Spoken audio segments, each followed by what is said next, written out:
Hello everyone, आप सभी का अपने YouTube channel Gopal Sharma updates पर मैं वेलकम करता हूं। इस वीडियो में दोस्तों हम बीए ऑनर्स पॉल साइंस के सेमेस्टर थर्ड के जो पॉलिटिकल थियरी है, कंसेप्ट एंड डिबेट्स है, इसके इम्पोर्टेंट क्वेश्चंस देखेंगे। कौन कौन से इम्पोर्टेंट क्वेश्चंस आ सकते हैं, इसके अलावा जो प्रीवियस ईयर के क्वेश्चन पेपर है उसको भी इस वीडियो में हम देखेंगे। तो अगर आप चैनल पे फर्स्ट टाइम विजिट कर रहे हैं तो चैनल को ज़रूर सब्सक्राइब कर देना और बेल आइकन को प्रेस कर देना, ताकि आपको वीडियो का जो अपडेट है, नोटिफिकेशन है, वो आपको मिलता रहे। तो चलिए दोस्तों, बिना किसी देरी के वीडियो को शुरू करते हैं। तो यहाँ पे दोस्तों आप देख सकते हैं, ये पूरा का पूरा पीडीएफ आपको जो है टेलीग्राम ग्रुप पे देखने को मिल जाएगा। और जैसा कि आप सभी को पता है, कल इस सब्जेक्ट का जो है पेपर रहने वाला है, तो आप सभी एग्जामिनेशन के लिए बेस्ट ऑफ लक। तो सबसे पहले यहाँ पे जो इसका जो सिलेबस है उसके बारे में एक छोटा सा इन्फो ले लेते हैं कि आपको क्या क्या चीज़ें पढ़नी है।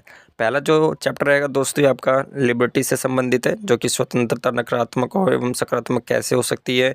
स्वतंत्रता जिसमें सशक्तिकरण, स्वराज, ये सारी चीज़ें के बारे में आप जो है सेकंड चैप्टर में पढ़ेंगे। जो सेकंड यूनिट है वो आपकी इक्वलिटी है। इक्वलिटी यहाँ पे आप देख सकते हैं, अवसर की समानता और परिणाम की समानता में क्या अंतर है, इन दोनों को आपको जो डिफाइन करने के लिए पूछा जाएगा।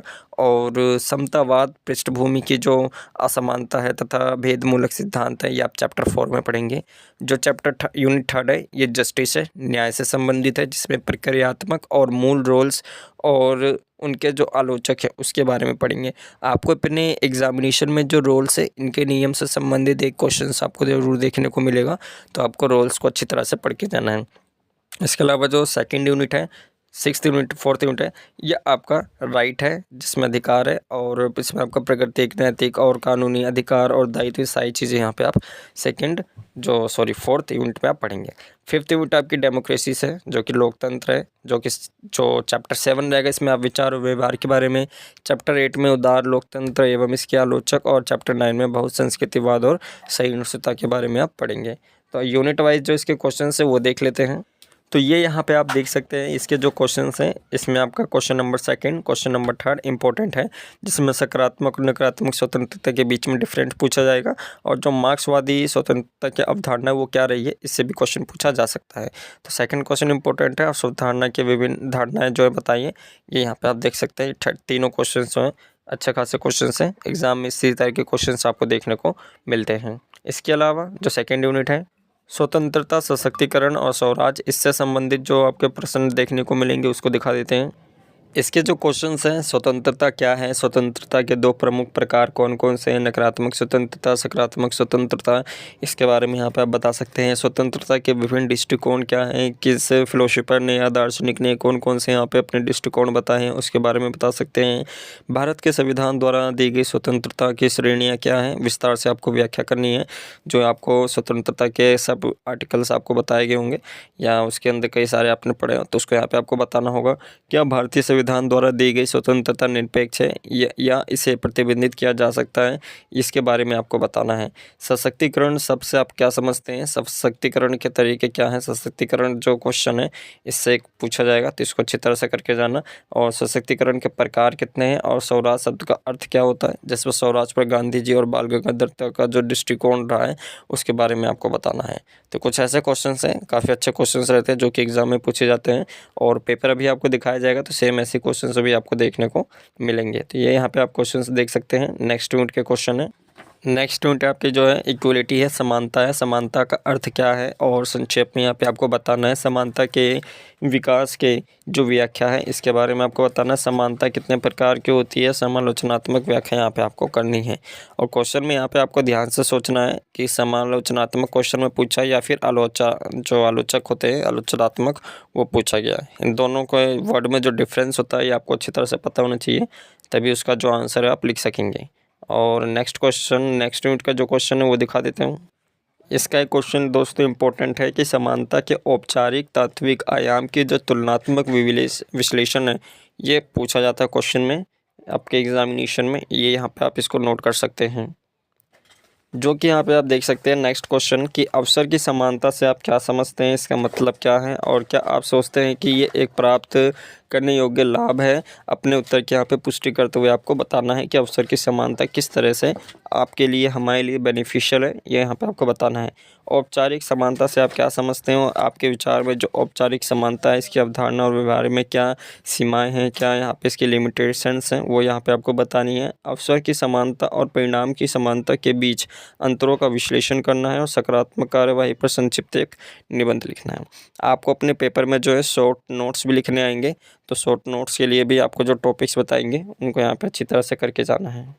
नेक्स्ट यूनिट आपकी जस्टिस है, न्याय है, जिसमें आपके न्याय की संकल्पना और अवधारणा पे इसके ऊपर आपको संक्षिप्त टिप्पणी करनी होगी कि इसका मतलब क्या है, इससे आप क्या समझते हैं, वैश्विक न्याय से आप क्या समझते हैं, प्रक्रियात्मक न्याय और दायित्विक न्याय में क्या अंतर होता है, कानूनी, राजनीतिक, सामाजिक, आर्थिक न्याय में क्या अंतर है, ये यहाँ पर आपको करके जाना है, क्योंकि इससे क्वेश्चन पूछे जाते हैं। कानूनी, राजनीतिक, आर्थिक, इसका मतलब क्या है, कहाँ कहाँ पर इनका यूज़ होता है। और रोल्स के न्याय सिद्धांत के आलोचनात्मक मूल्यांकन कीजिए। क्वेश्चन नंबर 5 इंपॉर्टेंट है। रोल्स के जो न्याय के नियम है, न्याय के सिद्धांत हैं, इसके बारे में आपको पढ़ के जाना है। और यहाँ पे अवसर की समानता है, वैश्विक न्याय की, रोल्स के विचार हैं, रोल्स के न्याय सिद्धांत की समुदायवादी आलोचना है, रोल्स के न्याय की नारीवादी आलोचना है, ये यहाँ पे दिया गया है। और न्याय पर प्लेटो और अरिस्टो के विचार, इसमें जो आपके शॉर्ट नोट्स हैं, स्पेशली आपका ये 4th वन और 3rd वन और ये लास्ट वाला जो आपका न्याय प्लेटो और अरिस्टो है, ये तीनों क्वेश्चंस इंपॉर्टेंट हैं। इसमें से क्वेश्चन पूछे जाते हैं। इन ये सारे जो है आपके इक्वलिटी है, लिबर्टी है, इनमें से क्वेश्चन इनके फिलोसोफर्स के बनते हैं। इसके अलावा नेक्स्ट जो क्वेश्चन है ये, या जो यूनिट है आपके अथॉरिटी है, अधिकार से संबंधित है, जिसमें अधिकार की जितनी भी परिकल्पनाएं होती हैं, चाहे वो आपके राइट टू एजुकेशन है, राइट टू प्राइवेसी, वो सारी चीज़ें यहाँ पे आपको बतानी होगी। जॉन लॉक के द्वारा प्रतिपादित जो प्राकृतिक अधिकार हैं, इनके विचार का आपको परीक्षण करना होगा। प्राकृतिक अधिकार के उद्भव को अनुरेखित कीजिए और प्राकृतिक अधिकार के सिद्धांत के प्रमुख जो आलोचनाएं हैं, उसके बारे में भी यहाँ पे आपको बताना है। अधिकार और दायित्व एक दूसरे किस तरह से पूरक होते हैं, ये आपको बताना है कि अधिकार और दायित्व किस तरह से एक दूसरे से जुड़े होते हैं, इन दोनों में अंतर क्या होता है, अगर अधिकार देते हैं तो दायित्व क्या होता है, दायित्व मिलता है तो अधिकार क्या होता है, इसके बारे में आपसे पूछा जाएगा। जो मानवाधिकार होते हैं वो क्या होते हैं, समकालीन विश्व में जो मानवाधिकार और जो सार्वभौमिक तथा जो सांस्कृतिक सापेक्षता के विवाद है, इसके बारे में आपको बताना है। और जो लास्ट यूनिट के क्वेश्चंस हैं, जो कि आपका लोकतंत्र डेमोक्रेसी से संबंधित है, कि उदार लोकतंत्र से आप क्या समझते हैं, उदार लोकतंत्र के जो मुख्य खंड हैं उसके बारे में आपको बताना है। उदार लोकतंत्र पर एक आलोचनात्मक निबंध आपको लिखना है। उदार लोकतंत्र के अतिरिक्त लोकतंत्र के ऐसे कौन से विभिन्न दृष्टिकोण होते हैं या विकल्प होते हैं जिनकी आप विवेचना कर सकते हैं, तो इसके बारे में आप बता सकते हैं। तब इसका जो प्रीवियस ईयर क्वेश्चन पेपर है वो देख लेते हैं। तो दोस्तों यहाँ पे आप देख सकते हैं प्रीवियस ईयर के political theory concept and debates के बी ऑनर्स पोल साइंस के प्रीवियस ईयर का क्वेश्चन पेपर है। 90 नंबर का जो आपका पेपर रहेगा, 3 घंटे का आप सभी को टाइम दिया जाएगा। और यहाँ पे कुछ इंस्ट्रक्शंस आपको दिए गए हैं, जिन्हें आप रीड आउट करना चाहें तो रीड कर सकते हैं। टोटल आपको जो है 10 क्वेश्चन आपको अपने क्वेश्चन पेपर में देखने को मिलेंगे और कोई 5 क्वेश्चन ही आपको अटैम्प्ट करने को दिया जाएगा। और यहाँ पे आपको पहला क्वेश्चन देख सकते हैं। पहले क्वेश्चन में आपको नकारात्मक और सकारात्मक स्वतंत्रता की अवधारणा पर चर्चा करें और सकारात्मक स्वतंत्रता से जुड़ी चेतावनियाँ जो हैं उनके ऊपर चर्चा करें। जैसे कि मैंने आपको बोला था कि नकारात्मक और सकारात्मक स्वतंत्रता से संबंधित जो क्वेश्चन है ज़रूर पूछा जाता है, तो इसको आप ज़रूर करके जाएँ। और सेकंड क्वेश्चन जो है, अभिव्यक्ति की स्वतंत्रता से बचाव की व्याख्या करें। आप क्या उदार लोकतंत्र में जो सेंसरशिप है इसका कोई स्थान है या नहीं है, उदार लोकतंत्रवाद और आपके जो अभिव्यक्ति की स्वतंत्रता है, इसका भी मैंने आपको बताया था इंपॉर्टेंट क्वेश्चंस में, तो ये यहाँ पे आप देख सकते हैं। और ये थर्ड क्वेश्चन है कि अवसर की समानता और परिणाम की समानता में क्या अंतर है, ये आपको मैंने बताया था। इसका क्वेश्चन पेपर भी जो क्वेश्चन आपको दिखाया था इंपॉर्टेंट क्वेश्चन में, क्या आप इससे बात से सहमत हैं कि परिणाम की समानता पर जोर व्यक्तिगत स्वतंत्रता को बाधित करता है। फोर्थ क्वेश्चन है, रोल्स के न्याय सिद्धांत की आलोचनात्मक परीक्षण करें। और क्वेश्चन नंबर 4 रहेगा। क्वेश्चन नंबर 5, सकारात्मक कार्यवाही के संदर्भ में बताइए कि जो सकारात्मक भेदभाव है वो किस प्रकार समानता सुनिश्चित करता है। क्वेश्चन नंबर 5 हो गया। क्वेश्चन नंबर 6, अधिकारों की अवधारणा के विकास पर चर्चा करना है। क्वेश्चन नंबर 7, सांस्कृतिक सापेक्षवाद द्वारा मानवाधिकारों की धारणा के समक्ष क्या चुनौतियां उत्पन्न हुई है। और क्वेश्चन नंबर 8, लोकतंत्र के उदारवादी सिद्धांत का आलोचनात्मक विश्लेषण करें। क्वेश्चन नंबर 9 जो कि प्रतिनिधि लोकतंत्र विविधता की चुनौतियों का समाधान कैसे करता है और बहुसंस्कृतिवाद की जो अवधारणा है इसके संदर्भ में व्याख्या करना है। तो टोटल क्वेश्चन यहाँ पे 10 रहते हैं, 10वां क्वेश्चन मेरे पास नहीं है।